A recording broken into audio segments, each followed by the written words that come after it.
técnica, no caso eu, o advogado ou o vereador, com no mínimo 24 horas de antecedência. Ele tomou conhecimento, essa decisão foi colocada no sistema pela juíza em torno de 10 para as 3. De repente, a partir de 3h30, 3h40, começa, não sei de que jeito, não sei qual foi o procedimento da Câmara, ele resolve chamar uma sessão sem respeitar nem o prazo de 24 horas de interstício para intimação, para que a defesa possa se preparar. E isso é uma violação gravíssima, que a jurisprudência aí de todos os tribunais brasileiros já considera ilegal. Um verdadeiro afronta, que afronta não só a norma e o respeito que o vereador Renato Freitas merece, mas inclusive afronta a própria advocacia ao desrespeitar uma norma mínima, e nós não vamos hesitar de recorrer à própria OAB para que as prerrogativas da advocacia sejam respeitadas pela presidência da Câmara de Vereadores de Curitiba.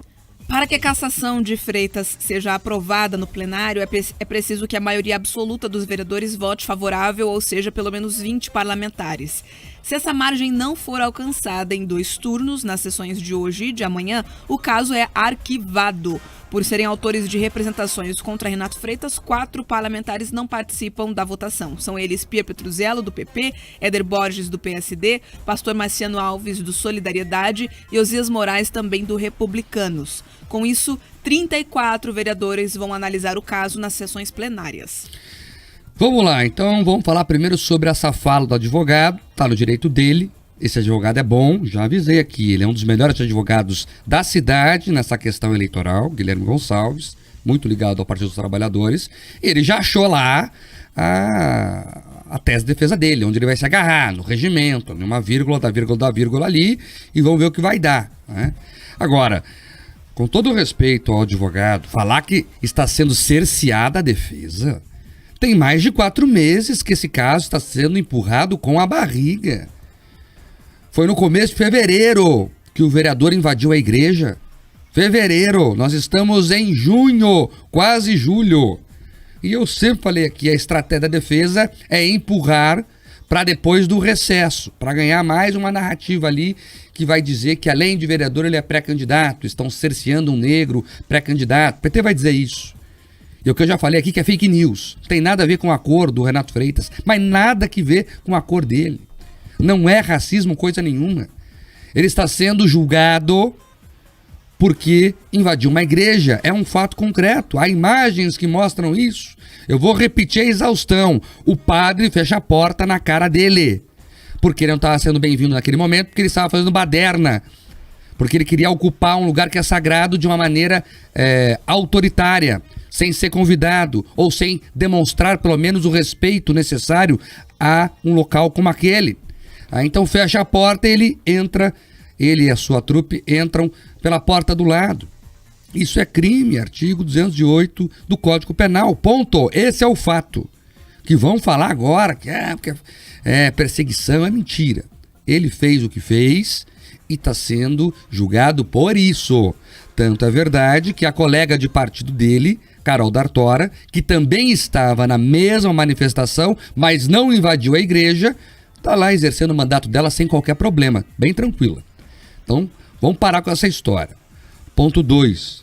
Outra estratégia de defesa política é, o padre perdoou, a igreja perdoou, né? O arcebispo mandou uma carta lá, todo mundo lembra dessa história. A igreja tem que perdoar mesmo, a igreja está certinha. Perdão é uma virtude cristã. Agora, isso não tem nada que ver com o processo legal da lei dos homens. Nada que ver. A gente já falou aqui várias vezes, o perdão é coisa de foro íntimo, é uma questão espiritual de cada um. Agora, a lei dos homens é a lei dos homens. E é nessa que ele está respondendo a tudo isso. E eu quero abrir aqui, já para a gente começar a explicar, Paulo, para as pessoas, como é que vai funcionar essa votação. Então, são 38 vereadores, a Bia já trouxe aqui, o quórum é metade mais um. Então, metade 19 mais um 20. Então, é necessário 20 votos para que ele seja cassado. Esse é o quórum que o regimento da Câmara de Curitiba pede. A Bia já adiantou a informação que dos 38, 4 não irão votar porque fizeram os pedidos aí de cassação. Então eles são considerados suspeitos, o termo correto, né? Eles já demonstraram a opinião deles quando pediram a investigação e a abertura da cassação. Então os 4 não votam. Sobram 34. Dos 34 que sobram, Paulo, pela apuração aqui do Grupo RIC, do jornalismo do Grupo RIC, 8 já declararam que são contrários à cassação. Pelo menos 8. Incluindo aí a bancada do PT, são 3 parlamentares, aí tem o pessoal lá do PDT, que também está tendendo a votar contra a cassação, e mais um ou outro ali. São 8. Sobram, portanto, 26, que ainda não declararam voto, pelo menos.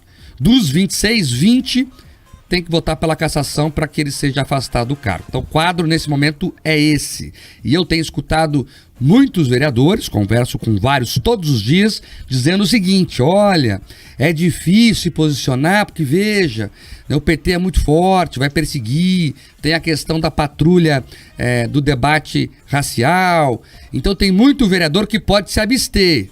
E se abster, se anula do processo e o voto não vale. Então, Paulo, esse é o quadro no momento. A cassação de um parlamentar, ela é sempre um tanto controversa, sempre difícil para quem está ali. Tá? Primeiro que convive com a pessoa, depois por causa dos cálculos políticos que assim faz. Ninguém tem que ter medo de PT, de coisa nenhuma. Tá? Foi eleito para ser representante, seja vereador, deputado e tal, tu tem que enfrentar as situações. É a isso que você se propôs quando foi pedir voto. Não foi para ter uma vida necessariamente fácil. Então tem que ter, claro, o cálculo político ele faz parte, mas você tem que ter lá as suas convicções e ter coragem para sustentar. Não adianta pensar que deve se caçar, que o comportamento do rapaz não é compatível com a Câmara dos Vereadores, mas ficar com medo aí de patrulha petista. A patrulha petista, ela é boa só pro PT mesmo, ela é contra todo mundo. Não adianta tentar agradar, você jamais será um deles. Não faz o menor sentido ter esse raciocínio.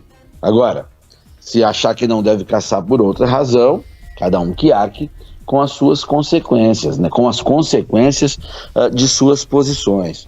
Nessas teses, né, tanto da defesa aí, que fez um bom trabalho, enfrentou aí diversas situações, conseguiu pautar uma narrativa em boa parte da imprensa e também até da sociedade, levou esse processo de cassação mais adiante, mas a narrativa que o PT tentou colocar aí de racismo e tal, ela é mentirosa, não é sobre racismo isso, é sobre um rapaz liderando um bando de gente com camisa do PCB que invadiu uma igreja e cometeu o traje a culto, que violou a Constituição, sendo vereador da cidade. É sobre isso. Se fosse ele polaco, seria a mesma coisa, então não tem nada de racismo, mas acaba banalizando a situação do racismo, que é uma situação grave, é horrorosa quando acontece, mas nem tudo e nem sempre é racismo. E quando tudo e sempre é racismo, aí daqui a pouco nada é racismo. Os casos reais vai acabar sendo banalizados num mar de denúncias ou de narrativas e não terá a devida atenção e não serão tratados com o devido cuidado. Então, isso é muito ruim. O Renato Freitas sendo cassado ou não cassado, aqui sinceramente, eu torço para que esse rapaz ele repense a atuação política dele. Não nem pedindo para ele deixar de acreditar no que ele acredita. Ele é do PT, ele gosta de vestir camisa do PCB, que está à esquerda do PT, essas coisas todas. Mas tem uma banda de atuação, sabe? Aquilo o presidente gosta de falar, jogar dentro das 4 linhas e tal, que ele está falando dentro da lei, mas eu estou falando das 4 linhas do aceitável. Que vai sustentar. Quer entender por que o Lula falou no consequência de feminismo? Da forma que ele faz, sempre agressiva, sempre tentando chocar. É novo ainda, dá para repensar isso. Não acredito que ele vai fazer, eu gostaria que ele fizesse, é só isso. Eu tô bonzinho hoje, Mike, eu andei fazendo umas reflexões aí. E torço para que ele faça isso, que vai ser bom para ele. Vai ser bom para ele. Esse caminho que estão fazendo aí é bom para todo mundo que usa ele, menos para ele. É isso, Paulo. Até a questão do perdão, né, que é importante mesmo, e eu tenho certeza que ele será muito bem recebido em qualquer igreja que ele queira entrar, desde que haja com respeito, obviamente, né? Não pode invadir e querer colocar a bandeira do comunismo no altar sagrado. Isso não pode. Agora, se quiser participar do culto, inclusive pedir apoio da igreja para suas pautas, eu não tenho dúvida alguma E não só a católica, a evangélica, e qualquer religião, né, que prega o humanismo vai ser muito aberta a ele. Mas tem que, como você bem colocou, agir dentro da norma, dentro do que se espera, dentro do respeito. Não é nada demais respeitar o outro. E eu não estou falando nem de lei aqui, Paulo. É de respeito mútuo, de ser humano para ser humano. É ética mesmo. E que é mais ou menos sobre isso todo o debate real, tá? Você tem um limite até onde você pode ir, sabe? Não é assim como ele está fazendo. Se quiser ser comunista, que eu repudio, que eu desprezo, que eu tenho nojo dessa desgraça, desse conceito, dessa cultura e tal, mas ele tem o direito aí de ser. Tem até padre comunista para ele ir lá se confessar, ficar amigo, ter apoio. Não devia ter, mas tem. Até isso tem. Então não precisa agir da forma com que ele age. Agora, Paulo, sobre esse assunto ainda, eu vou ampliar esse debate da questão do PT.